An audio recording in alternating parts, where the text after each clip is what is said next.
चंद्रशेखर जी परिष्कार करने के लिए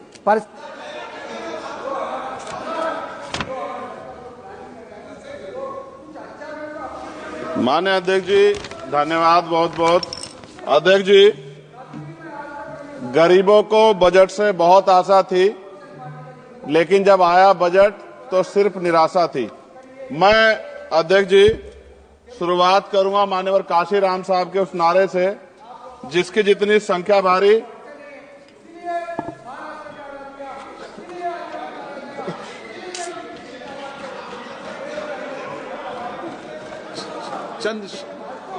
चंद्रशेखर जी। अध्यक्ष जी धन्यवाद। अध्यक्ष जी, गरीबों को बजट से बहुत आशा थी, लेकिन जब आया बजट सिर्फ निराशा थी। मैं अध्यक्ष जी शुरुआत करूंगा माननीय काशीराम साहब के उस नारे से, जिसकी जितनी संख्या भारी उसकी उतनी हिस्सेदारी। सर, टोटल बजट से शेड्यूल कास्ट शेड्यूल ट्राइब को 2024-25 में 3.43% मिला था सर, जबकि आबादी सर 22-25% करीब है। इस बार सर शेड्यूल कास्ट को 3.33 यानी कि 3.33% पिछली बार से कम कर दिया। ऐसा लगता है सरकार ने हालत सुधार दी SC ST की, जबकि धरातल पे क्या हो किसी छिपा हुआ नहीं है sir.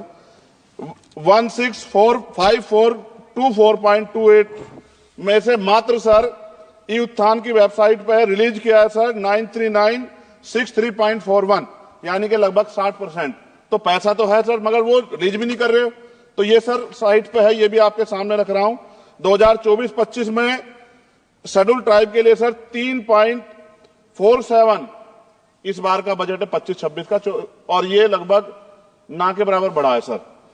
Teaching learning and result for state में सर पिछली बार 210 करोड़ था, इस बार घटा के 145 करोड़ कर दिया गया सर।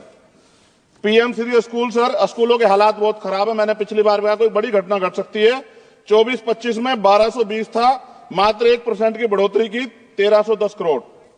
PM पोषण में 2512 करोड़ था, इस बार घटा के 2500 करोड़ कर दिया। ये सरकार की विफलता। नेशनल मीन्स मेरिट स्कॉलरशिप में सर पिछली बार 70 करोड़ था, इस बार भी 70 करोड़ है, जबकि जनसंख्या बढ़ रही है और जरूरत भी बढ़ रही है।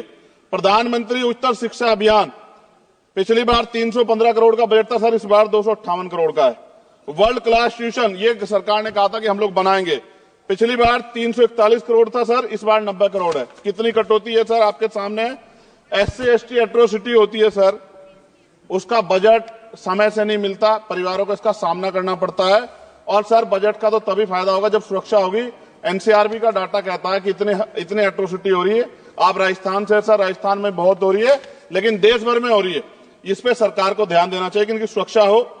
मेडिकल की पढ़ाई बहुत महंगी है सर, इस पे कोई विशेष काम नहीं हुआ है, क्योंकि गरीब बच्चे भी डॉक्टर बनना चाहते हैं, लेकिन महंगी शिक्षा के कारण उनके सपने चकनाचूर हो रहे हैं। एडवोकेट प्रोटेक्शन लॉयर्स के लिए कुछ नहीं है सर बजट में। सर मेरे लोकसभा क्षेत्र में एम्स की मैंने मांग की थी, क्योंकि सर कुंभ की घटना हुई, हायर सेंटर ना होता बहुत नुकसान हो जाता। बड़ौद की घटना हुई, हायर सेंटर नहीं था सर, नुकसान हुआ। और हमारे क्षेत्रों में भी सब जिलों में जहां हायर सेंटर नहीं होंगे बहुत बड़ा नुकसान हो सकता है। वहां की जनता को भी जीने का अधिकार है।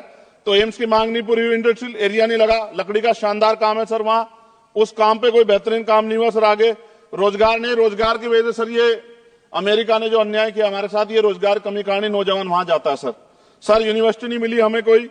सर मुसलमानों को क्या दिया बजट में, पिछड़ों को क्या दिया, अल्पसंख्यकों को क्या दिया। सर मेरी एक विशेष मांग है आपके माध्यम से सर, हमारे बहुत सारे मिनिस्टर यहां बैठे हैं। हम देश में सुरक्षित इसलिए हैं कि बॉर्डर पे हमारी सेना खड़ी है। एयरपोर्ट से लेके पार्लियामेंट में भी सर हमारे अर्धसैनिक बल सर, उनकी वजह से हम लोग सुरक्षित महसूस करते हैं। मेरी ये मांग है सरकार से सर, हमारी फौज, हमारे अर्धसैनिक बल के वेतन से कम सर उनको टैक्स फ्री किया जाए। अगर उनके वेतन पे भी टैक्स लगेगा सर, तो उनकी पीड़ा को आप समझ सकते हो। वो कहते नहीं सर किससे, ना उनकी कोई यूनियन है, लेकिन मुझे ऐसा महसूस होता है कि सेना और अर्धसैनिक बल के जवानों से उनकी इनकम से टैक्स सर वो मुफ्त हो, उनका फ्री होना चाहिए, जिससे वो भी अपने बच्चों की अच्छी तरह देखभाल कर सके और देश की तरक्की में जो है अपना योगदान दे सके। पुरानी पेंशन पे कुछ सरकार ने कुछ नहीं कहा, बहुत सारे बुजुर्ग लोग परेशान है इसको लेके। नौजवानों के लिए क्या है सर, पढ़े लिखे नौजवान बेरोजगार घूम रहे हैं सर। स्किल के बाद क्या है, माँ बाप पेट काट काट के बच्चों को पढ़ा देते हैं, लेकिन उसके बाद क्या, रोजगार नहीं मिलेगा तो कहां जाएगा, खत्म होने वाला है सर समय। अच्छा सर आप बैठे हैं तो समय बढ़ जाएगा, मैं जानता हूं सर। किसानों के लिए बहुत कुछ नहीं है, और किसानों में इतने किसानों की जान गई थी सर, उस पर भी सरकार ने कुछ नहीं सोचा। मजदूर सर, न्यूनतम वेतन के लिए पिछली बार सरकार ने कहा था, लेकिन वो धरातल पे उसका लाभ नहीं मिल रहा है। मनरेगा में सर जॉब नहीं मिल रही है। जॉब, मैं गया था गांव में, जॉब कार्ड है सर, जॉब कार्ड बने हुए हैं, लेकिन काम नहीं मिल रहा है। 100 दिनों काम गारंटी दी सर। सफाई कर्मचारियों के लिए कुछ नहीं है। और सर अंत में मुझे आपसे कहना पड़ेगा, मैंने पिछली बार भी कहा सफाई कर्मचारियों के लिए अलग से बजट बना दो, सीवर में मरते हैं सर। ये पूरे देश के लिए अपमान का विषय है, ये सम्मान का विषय नहीं, पूरे देश का अपमान होता है जब देश का सफाई कर्मचारी, कुंभ में देखिए सर सफाई व्यवस्था क्या है, किसकी देन है, नेताओं मंत्रियों के, सफाई कर्मचारियों की। वो सफाई कर्मचारी जो आज सीवर में उतरता है और गांव देहात में मैला सर पे उठाता है सर, ये बहुत तकलीफ का विषय है। और मैं अपनी पीड़ा को व्यक्त करते आपसे कहूंगा सर, महिलाएं सुरक्षित नहीं है। सरकार कोई भी वो करे, स्टेट से बात करे, बजट बढ़ाए सर। बेटियों की रक्षा इस देश में होनी चाहिए। जब तक बेटियों की रक्षा नहीं होगी, जिनको सर हम देवयुक्त पूछते धार्मिक, उसमें जब तक बेटियों की रक्षा नहीं होगी तब तक सर देश मजबूत नहीं होगा। मैं वित्त मंत्री जी से मांग करूंगा कि जो मैंने सवाल उठाए जब वो जवाब दें तो इन पे बताएं कि कटौतियां क्यों की, कि SC ST के पढ़ने का अधिकार छीन के सरकार तरक्की कर सकती है, ये संभव नहीं। धन्यवाद अध्यक्ष जी।